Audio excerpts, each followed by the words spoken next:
ശബരിമല വിഷയത്തിൽ കേന്ദ്രത്തിന് ഓർഡിനൻസ് കൊണ്ടുവരാൻ കഴിയില്ലെന്ന് ബി.ജെ.പി. അധ്യക്ഷൻ പി.എസ്. ശ്രീധരൻപിള്ള. ഓർഡിനൻസ് കൊണ്ടുവരാമെന്ന് പറയുന്നത് അജ്ഞത കാരണമാണ്. ശബരിമലയിൽ തീരുമാനമെടുക്കാൻ അധികാരമുള്ളത് സംസ്ഥാന സർക്കാരിനാണെന്നും ശ്രീധരൻപിള്ള വ്യക്തമാക്കി. പ്രധാനമന്ത്രിയെ സംബന്ധിച്ചിടത്തോളം അദ്ദേഹത്തിന് നിയമപ്രകാരം ചെയ്യാവുന്ന കാര്യങ്ങളെല്ലാം ചെയ്തിട്ടുണ്ട്. മറ്റുള്ള കേരള മുഖ്യമന്ത്രിയുടെ പ്രചരണങ്ങളെല്ലാം തെറ്റാണ്.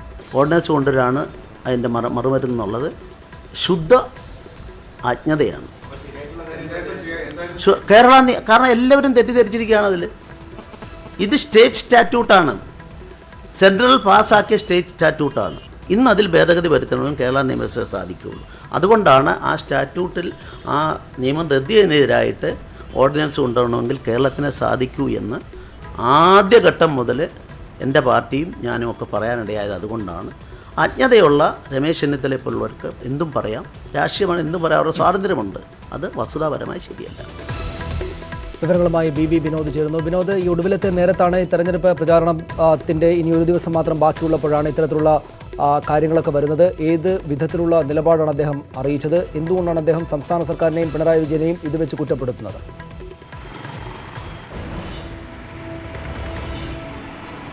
സനീഷ്, തിരഞ്ഞെടുപ്പ് പ്രചരണത്തിൽ ബി.ജെ.പി. ഉയർത്തിയതും അതുപോലെ തന്നെ ശബരിമലയിൽ സ്ത്രീ പ്രവേശം ഉൾപ്പെടെയുള്ള വിഷയങ്ങൾ ഉണ്ടായപ്പോഴും ബി.ജെ.പിയുടെ നേതാക്കളും പ്രവർത്തകരും ഒക്കെ തന്നെ ജനങ്ങളോട്, അല്ലെങ്കിൽ അവരുടെ ഒരു പ്രചരണ വിഷയം തന്നെ കേന്ദ്രത്തിൻ്റെ ഇടപെടൽ ഇക്കാര്യത്തിലുണ്ടാകും, കേന്ദ്രം ശബരിമലയെ സംരക്ഷിക്കുന്ന നിലപാടുകളുമായി മുന്നോട്ട് വരും, അതിനുള്ള നിയമപരമായ നടപടിയുമായി മുന്നോട്ട് പോകും, ഏതെങ്കിലും ഒരു ഘട്ടത്തിൽ സുപ്രീം കോടതിയിൽ നിന്ന് തിരിച്ചടി ഉണ്ടായാൽ പോലും കേന്ദ്രം ഇക്കാര്യത്തിൽ ഇടപെടും എന്ന തരത്തിലുള്ള ഉറപ്പുകൾ നൽകിയായിരുന്നു ബി.ജെ.പി. നേതാക്കൾ തിരഞ്ഞെടുപ്പ് പ്രചരണത്തിൻ്റെ കളം നിറഞ്ഞത്. എന്നാൽ ഇന്ന് ശ്രീധരൻപിള്ള പറയുന്നത് അത്തരത്തിൽ ഏതെങ്കിലും ഒരു ഓർഡിനൻസ് കൊണ്ടുവരാൻ കേന്ദ്രത്തിന് കഴിയില്ല, അതിനുള്ള അധികാരമില്ല, ഇത് സ്റ്റേറ്റിൻ്റെ വിഷയമാണ്, അതുകൊണ്ട് സംസ്ഥാനമാണ് ഇക്കാര്യത്തിൽ ഒരു തീരുമാനമെടുക്കേണ്ടത്, ആ സംസ്ഥാനത്തിൻ്റെ പരിഗണനയിൽ വരുന്ന കാര്യമാണെന്നാണ് ശ്രീധരൻപിള്ള ഇന്ന് വ്യക്തമാക്കുന്നത്. പോളിംഗിലേക്ക് കേരളം പോകാൻ മണിക്കൂറുകൾ മാത്രം അവശേഷിക്കുകയാണ്. ഇത്തരത്തിൽ കേന്ദ്രത്തിൻ്റെ ഭാഗത്തു നിന്നുള്ള ഇടപെടൽ ഈ തരത്തിലായിരിക്കുമെന്ന് സംസ്ഥാന അധ്യക്ഷൻ തന്നെ പറയുന്നത്. ഏതായാലും ഇതും ഏറ്റവും പ്രധാനപ്പെട്ട കാര്യം തന്നെയാണ്. കാരണം തിരഞ്ഞെടുപ്പ് പ്രചരണത്തിൽ ബി.ജെ.പി. ഏറ്റവും കൂടുതൽ തിരഞ്ഞെടുപ്പ് ഉദ്യോഗസ്ഥൻ്റെ മുന്നറിയിപ്പ് ഉണ്ടായിട്ട് കൂടി ബി.ജെ.പി. ഏറ്റവും കൂടുതൽ ഉയർത്തിയ വിഷയം ശബരിമലയാണ്. ആ വിഷയത്തിലാണ് ഇപ്പോൾ സംസ്ഥാന പ്രസിഡന്റ് പറയുന്നത് അത്തരത്തിലൊരു ഓർഡിനൻസ് ഇറക്കാൻ കഴിയില്ല, അതിനുള്ള അധികാരമില്ല. രമേശ് ചെന്നിത്തലയ്ക്കും മറ്റുള്ളവർക്കും ഇതേക്കുറിച്ച് പറയുന്നവർക്കുമൊക്കെ വലിയ അജ്ഞതയാണ് ഉള്ളത്. ഒരു നിമിഷം തിരിച്ചു വരാം വിനോദ്, താങ്കളിലേക്ക് കൂടുതൽ വിവരങ്ങൾ ആവശ്യമുണ്ട്. ഇവിടെ ജസ്റ്റിസ് കമാൽ പാഷ നമ്മോടൊപ്പം ടെലിഫോൺ ലൈനുണ്ട്.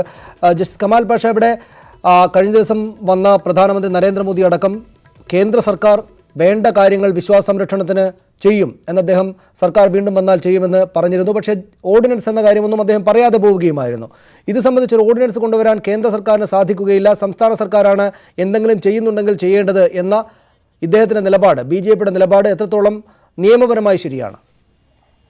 അതെ, സംസ്ഥാന സർക്കാർ ഇതിന് ഓർഡിനൻസ് കൊണ്ടുവരണമെന്ന് പറയുന്നതിൽ ഒരർത്ഥവുമില്ല, അത് ശരിയല്ല. അത് ഓർഡിനൻസ് കൊണ്ടുവരാമെങ്കിൽ കൊണ്ടുവരേണ്ടത് കേന്ദ്ര സർക്കാരാണ്. പക്ഷേ ആ ഓർഡിനൻസ് കൊണ്ടുവന്നാലും അതിന് വലിയ വിലയുണ്ടെന്ന് നമുക്ക് പറയാൻ പറ്റത്തില്ല. കാരണം സുപ്രീം കോടതിയുടെ വിധി മറികടക്കാൻ വേണ്ടിയുള്ള ഒരു ഓർഡിനൻസ് എന്ന് പറയുമ്പോൾ അതിന് വലിയ വിലയൊന്നും കൽപ്പിക്കാൻ പറ്റുന്ന കാര്യമല്ല. അതത്ര ഈ ഓർഡിനൻസ് ഒന്നും അതിന് അത്ര എളുപ്പമല്ല. പിന്നെ പ്രധാനമന്ത്രിയുടെ പ്രസ്താവന കണ്ടു, അതിന് ഘടകവിരുദ്ധമാണ് ഇപ്പോൾ ശ്രീധരൻപിള്ളയുടെ പ്രസ്താവന. പ്രധാനമന്ത്രി പറഞ്ഞത് ഇത് ഏതറ്റം വരെയും പോകും, അതായത് കോടതിയിലും അതുപോലെ തന്നെ അല്ലാതെ തന്നെ പാർലമെന്റിലും ഇതിനെക്കുറിച്ച് പോകും എന്നുള്ള രീതിയിലൊന്ന് പറഞ്ഞിരുന്നു. നിയമപരമായിട്ടുള്ള നടപടിയൊക്കെ എടുക്കും എന്നാ പറഞ്ഞേ. എന്ത് നടപടിയെടുക്കുമെന്ന് അദ്ദേഹം പറഞ്ഞ് ഞാൻ കണ്ടില്ല. മാത്രമല്ല, കോടതിയിൽ പോകുമായിരുന്നെങ്കിൽ ഈ വിധി വരുന്നത് വരെ ഈ വിധിയെ സ്വാഗതം ചെയ്ത ആളുകളല്ലേ ഇവരൊക്കെ. എന്നിട്ട് അതിനെക്കുറിച്ച് അന്ന് പറയാതെ ഇപ്പോൾ ഇതിനെക്കുറിച്ച് ഇത്രത്തോളം കരച്ചിൽ കൊണ്ടുവരേണ്ട കാര്യം എന്താണ്? ഇത് ജനങ്ങളുടെ കണ്ണിൽ പൊടിയിടാനും വോട്ട് ബാങ്ക് മാത്രം ലക്ഷ്യമാക്കിയുള്ള ഒരു നടപടി മാത്രമാണ് ഇത്.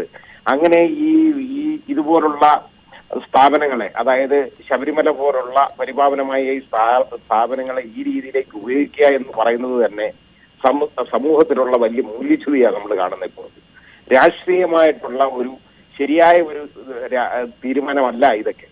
ഈ പറയുന്ന ഇത്രത്തോളം ഇതിനകത്ത് ഇപ്പൊ ഇവര് തമ്മിൽ പറഞ്ഞേക്കുന്നത് വളരെ ഘടകവിരുദ്ധമായ കാര്യം. അത് മാത്രം ജനങ്ങളെന്ന് ചിന്തിക്കേണ്ട കാര്യമാണ് ഇത്. അതാണ് ജസ്റ്റിസ് കമാൽ പാഷ.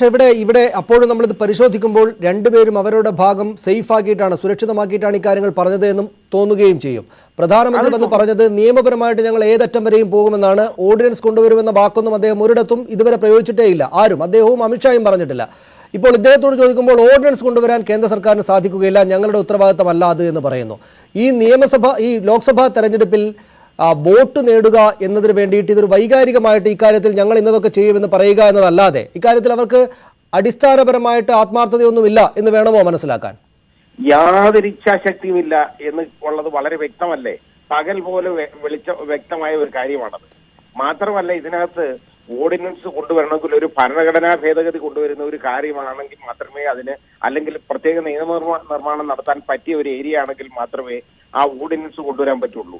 ഇവിടുത്തെ ഈ പ്രശ്നം, ഈ ശബരിമല ഈ വിധിയെ മറികടക്കാനുള്ള ഏറ്റവും വലിയ ബുദ്ധിമുട്ടെന്ന് പറയുന്നത് അത് ഇക്വാളിറ്റിയാണ്. നമ്മുടെ ഭരണഘടനയിലെ ആർട്ടിക്കിൾ 14, അതുപോലെ തന്നെ ആർട്ടിക്കിൾ 25, ആർട്ടിക്കിൾ 21, ആർട്ടിക്കിൾ 17 ഇതെല്ലാം എടുത്താണ് സുപ്രീം കോടതി ആ വിധി പ്രഖ്യാപിച്ചേക്കുന്നത്.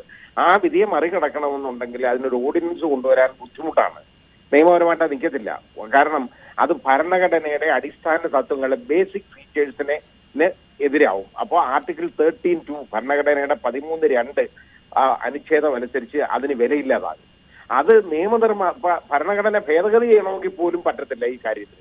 കാരണം കേശവാനന്ദ ഭാരതി കേസിലൊക്കെ തീരുമാനിച്ചേക്കുന്നതാണ് ആ ഭരണഘടനയുടെ അടിസ്ഥാന തത്വങ്ങളെ, അതായത് ഈ അടിസ്ഥാന തത്വങ്ങളിൽ പെടുന്നതാണ് ഈക്വാളിറ്റി എന്നൊക്കെ പറയുന്നത്. ഈക്വാളിറ്റി എന്നൊക്കെ പറയുന്നത് ഭരണഘടനയുടെ അടിസ്ഥാന തത്വങ്ങളാണ്.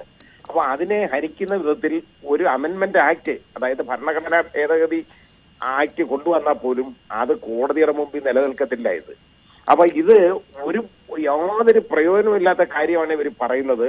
ആ ജനങ്ങളുടെ കണ്ണി പൊടിയിടാനുള്ള ഒരു കാര്യമാണ്. അവിടെ അങ്ങനെയാണെങ്കിൽ ജസ്റ്റിസ് കമാൽ പാഷ, ഇവിടെ കോൺഗ്രസ് നേതാവ് ശ്രീ ജ്യോതികുമാർ ചാമക്കാല കൂടെ നമ്മോടൊപ്പം ടെലിഫോണിലുണ്ട്. ഞാൻ ഒരു നിമിഷം ശ്രീ ജ്യോതികുമാർ, ഞാൻ താങ്കളിലേക്ക് വരാം. അതിനു മുമ്പ് ജസ്റ്റിസ് കമാൽ പാഷ, അവസാനമായിട്ട് ഒരു കാര്യം കൂടെ, ഈ വിധിയെ മറികടക്കാനാവുകയില്ല എന്ന നല്ല ബോധ്യം BJP-കടക്കം, പ്രധാനമന്ത്രിക്കടക്കം, BJP നേതാക്കൾക്കടക്കം ഉണ്ട് എന്ന് വേണമോ മനസ്സിലാക്കാൻ? അതായത് വിധിയെ മറികടക്കാനാവുകയില്ല, സംസ്ഥാന സർക്കാരിനെതിരായിട്ട് ഒരു രാഷ്ട്രീയ ആക്ഷേപം ഉന്നയിക്കുക, അവരുടെ മേൽ ഭാരം ചെന്ന് വെക്കുക, അത് വോട്ടായിട്ട് വരുന്നുണ്ടെങ്കിൽ വിജയമായിട്ട് വരട്ടെ എന്നല്ലാതെ ഇതിനെ മറികടന്നു പോകാനാവുന്ന വിധിയല്ല എന്ന് അവർ തിരിച്ചറിഞ്ഞിട്ടുണ്ട് എന്ന് വേണമോ ഈ പ്രതികരണങ്ങളിൽ നിന്ന് മനസ്സിലാക്കാൻ? ഉറപ്പാണല്ലോ. അതിൽ അരുൺ ജെയ്റ്റ്ലി എന്നൊക്കെ പറയുന്നത്, അദ്ദേഹമൊക്കെ വളരെ നല്ല നിയമവിദഗ്ധനാണ് അരുൺ ജെയ്റ്റ്ലി. അപ്പൊ ഈ അരുൺ ജെയ്റ്റ്ലി ഒക്കെ ഉള്ള ഈ ക്യാബിനറ്റ് ഇവര് ഈ രീതിയിലുള്ള ഒരു കാഴ്ചപ്പാട് കൊണ്ടുവരുമ്പോൾ അവരത് അറിയാൻ വയ്യാതൊന്നും ചെയ്യുന്നതല്ല.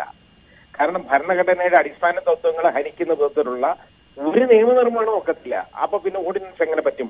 അത് ഭരണഘടനാ ഭേദഗതിയോ ഓർഡിനൻസോ അല്ലാതെ മറ്റ് നിയമം നിർമ്മിക്കുമെന്നിരിക്കട്ടെ, ആ നിയമം പോലും നിലനിൽക്കുന്നതല്ല. കാരണം അത് ഭരണഘടനയുടെ അടിസ്ഥാനത്തിലായിരിക്കണം ഏത് നിയമം വന്നാലും നമ്മുടെ രാജ്യത്ത്. ആ നിയമത്തിന് പോലും നിലനിൽപ്പില്ല. അതുകൊണ്ട് ഇവർ പറയുന്നത് യാതൊരു അർത്ഥമുള്ള കാര്യമല്ല. ഇത് അറിഞ്ഞുകൊണ്ട് തന്നെ പറയുന്നതാണ് ഇത്. വളരെ വളരെ നന്ദി ജസ്റ്റിസ് കമാൽ പാഷ ഞങ്ങളോട് സംസാരിച്ചതിന്. ശ്രീ ജ്യോതികുമാർ ചാമക്കാല, എങ്ങനെ കാണുന്നു താങ്കൾ PS ശ്രീധരൻപിള്ളയുടെ ഈ പ്രസ്താവനയെ? സംസ്ഥാന സർക്കാരാണ് തീരുമാനമെടുക്കേണ്ടത് ശബരിമല വിഷയത്തിൽ, ഞങ്ങൾക്ക് ഓർഡിനൻസ് ഇറക്കാനാവുകയില്ല എന്ന അദ്ദേഹത്തിന്റെ പ്രസ്താവനയെ എങ്ങനെ കാണും? ഞങ്ങൾ ഇതിനകത്ത് പറഞ്ഞുകൊണ്ടിരിക്കുന്നത് എത്രയോ ശരിയെന്ന് ഒരിക്കൽ കൂടി ബോധ്യപ്പെടുന്നതാണ് സനീഷ് ശ്രീധരൻപിള്ളയുടെ ഇത്തരത്തിലുള്ള സ്റ്റേറ്റ്മെന്റ്. ഇവിടെ ഒരു ഭാഗത്ത് ഇത്തരത്തിൽ സുപ്രീം കോടതി ജഡ്ജിമെന്റ് വന്നപ്പോൾ ധൃതി പിടിച്ചത് നടപ്പിലാക്കുകയും അല്ലെങ്കിൽ അതിനെന്തെങ്കിലും മറ്റു മാർഗങ്ങളുണ്ടോ എന്ന് അന്വേഷിക്കാതെ നടപ്പിലാക്കാൻ ശ്രമിക്കുകയും അതിന്റെ പേരിൽ നവോത്ഥാന മതിലും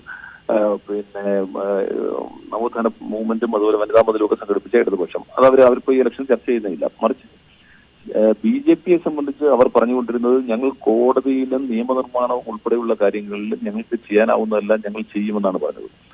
അപ്പോൾ കോൺഗ്രസിനെ സംബന്ധിച്ച് ഞങ്ങൾ ശ്രീ കമാൽ പാഷ പറഞ്ഞതിനോടൊന്നും പരിപൂർണമായൊന്നും എനിക്ക് യോജിക്കാൻ കഴിയില്ല. കാരണം അദ്ദേഹം പറഞ്ഞത് ഈക്വാലിറ്റിയുടെ പ്രശ്നമാണ്. ഇവിടെ ഈക്വാലിറ്റിയുടെ പ്രശ്നം മാത്രമല്ല, അത് അവിടെ അദ്ദേഹം പറഞ്ഞതിന് ഖണ്ഡിക്കാൻ വേണ്ടി എനിക്കൊന്ന് മാത്രമേ പറയാനുള്ളൂ. എന്തുകൊണ്ടാണ് പുനഃപരിശോധനാ ഹർജി പരിഗണിക്കാമെന്ന് സുപ്രീം കോടതി പറയുകയും പുനഃപരിശോധനാ ഹർജി പരിഗണിക്കുകയും ചെയ്തത്? അപ്പോൾ ആ വിഷയം കോടതിയുടെ മുമ്പിൽ നിൽക്കുകയാണ്. അപ്പൊ അതുകൊണ്ട് തന്നെ ഇതിനകത്ത് മാത്രം പ്രശ്നമല്ല, വിശ്വാസികളുടെ പ്രശ്നം കൂടിയുണ്ട്, വിശ്വാസത്തിന്റെ പ്രശ്നം കൂടിയുണ്ട്. ഒരൊറ്റ കാര്യം കൂടി ശ്രീ ജ്യോതികുമാർ, ഞാൻ ഇടയ്ക്ക് കയറി ചോദിച്ചുകൊള്ളട്ടെ, ഒരൊറ്റ കാര്യം കൂടി. അങ്ങനെയാണെങ്കിൽ ഇതൊക്കെ, അതായത് നേരത്തെ ശ്രീ കമാൽ പാഷ പറഞ്ഞു നിർത്തിയതുപോലെ ശബരിമല വിഷയത്തിൽ വിധിയിൽ ഒന്നും ചെയ്യാനാവുകയില്ല എന്ന തോന്നൽ ഉള്ളതുകൊണ്ടാണ് പ്രധാനമന്ത്രിയും തൊട്ട് ശ്രീധരൻപിള്ള വരെ ഉള്ള ആളുകൾ തങ്ങൾക്കതിൻ്റെ ഉത്തരവാദിത്തം ഏറ്റെടുക്കാൻ വയ്യ എന്ന് പറയുന്നതെങ്കിൽ, അതായത് ഓർഡിനൻസിന്റെ പേര് ഓർഡിനൻസ് പുറത്തിറക്കുമെന്നോ നിയമപരമായിട്ട് ഏതറ്റം വരെയും പോകാമെന്ന് പരത്തി പറയും എന്നല്ലാതെ ഇന്ന കാര്യം ചെയ്യുമെന്ന് പ്രധാനമന്ത്രി പറയുന്നില്ല. ശ്രീധരൻപിള്ള ഓർഡിനൻസ് പുറത്തിറക്കാനാവുകയില്ല എന്ന് പറയുകയും ചെയ്യുന്നു. ഈ വിധിയെ മറികടക്കാൻ പറ്റുകയില്ല, ഭരണഘടനാപരമായിട്ട് ഈ വിധിയെ അതിജീവിച്ചു പോകാനാവുകയില്ല, തിരുത്തൽ വരുത്താനാവുകയില്ല എന്ന നല്ല നിയമബോധ്യത്തിന്റെ അടിസ്ഥാനത്തിലാണ് അവരത് പറയുന്നതെങ്കിൽ നിങ്ങളുടെ വാദം കൂടെ തള്ളപ്പെടുകയല്ലേ? അതായത് ശബരിമല വിഷയത്തിൽ സംസ്ഥാന സർക്കാരിനെതിരായിട്ട് സമരം നടത്തുക എന്ന രാഷ്ട്രീയ പ്രേരിതമാണ് എന്ന തോന്നൽ നാട്ടുകാർക്കുണ്ടാവുകയില്ലേ? ഞാൻ അതിലേക്കാണ് വരുന്നത്.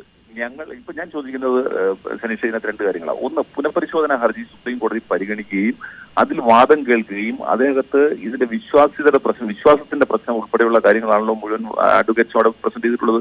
അതൊരു ജഡ്ജ്മെന്റ് വരാനിരിക്കുന്നേ ഉള്ളൂ. ഒന്ന്, അതൊരു ജഡ്ജ്മെന്റ് എന്തോ ആകട്ടെ, പക്ഷെ ഇതിനകത്ത് ഇക്വാലിറ്റിയുടെ പ്രശ്നമല്ല, മറിച്ച് വിശ്വാസത്തിന്റെ പ്രശ്നം കൂടി ഉണ്ട് എന്നുള്ളത് കൊണ്ടാണ് ഭരണഘടന അനുശാസിക്കുന്ന വിശ്വാസത്തെ സംബന്ധിച്ച് ആരാധനയെ സംബന്ധിച്ചുള്ള വിഷയം കൂടി അവശേഷിക്കുന്നുണ്ട്. അതുകൊണ്ട് തന്നെ ശ്രീ കമാൽ പാഷ പറഞ്ഞതിനോട് പരിപൂർണമായൊന്നും ഞാൻ യോജിക്കുന്നില്ല. അദ്ദേഹത്തിന്റെ ഭാഗം പറഞ്ഞിരിക്കുന്നു, അതവിടെ ആയിക്കോട്ടെ. ഇവിടെ അതല്ല, അതിനപ്പുറമായി ഇവിടെ ഈ ഓർഡിനൻസ് ഇറക്കുന്നതിനും നിയമനിർമ്മാണം നടത്തുന്നതിനും തങ്ങൾ ശ്രമിക്കുമെന്ന് പറയുമ്പോൾ എന്തുകൊണ്ട് നേരത്തെ ശ്രമിച്ചില്ല, ഇപ്പോ എന്തുകൊണ്ട് അങ്ങനെ പറയുന്നു? ഒരു ഭാഗത്ത് ചെയ്യുമെന്ന് പറയുന്നു, മറുഭാഗത്ത് ഇല്ല എന്ന് പറയുന്നു.